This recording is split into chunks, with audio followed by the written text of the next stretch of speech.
तो नाज़रीन, एक मरतबा फिर इमरान खान की कॉल और ऐसे में पेशावर और पीटीआई के पठान न निकले, ऐसा कैसे हो सकता है। इमरान खान की कॉल पर आज नमाज जुमा के बाद पीटीआई के बड़ी तादाद में सपोर्टर्स वर्कर्स सड़कों पर निकल आए और ना सिर्फ पेशावर बल्कि खैबर पख्तूनख्वा के मुख्तलिफ तहसील ज़िलों इलाकों में भरपूर एहतजाज रिकॉर्ड करवाया गया। इमरान खान की कॉल थी कि बाद नमाज जुमा जो पिछले हफ्ते मुरीद के में वाक़या हुआ उसके ऊपर एहतजाज रिकॉर्ड करवाया जाए और इस सिलसिले में पेशावर और खैबर पख्तूनख्वा के पीटीआई के गयूर पठान एक मरतबा फिर बाजी ले गए। एक मरतबा फिर जो केपीके की सड़कें थीं वो इमरान खान के नारों से गूंजती दिखाई दी। इस मौके पर पीटीआई के परचम की बहार थी। इमरान खान के बैनर उठाए पीटीआई के वर्कर्स सपोर्टर्स एक ही मुतालबा करते दिखाई दिए कि बस अब बहुत हुआ, इमरान खान की रिहाई यकीनी बनाई जाए और जो नए चीफ मिनिस्टर आए हैं सोहेल अफरीदी, उनसे वो ये तवक्को करते हैं कि वो अली अमीन गंदापुर वाला रवैया नहीं अपनाएंगे बल्कि इंतहाई बहादुरी के साथ जो है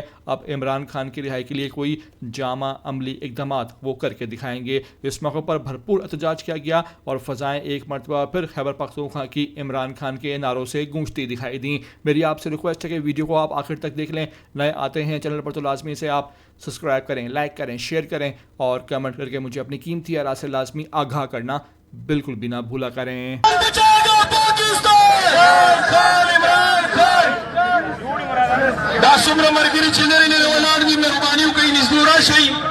और नंदा एहतिजाज कम दे MNAs MPs पकायदत की दादे 9 मई 26 नवंबर और पमुरित के चिकम जुल्म पर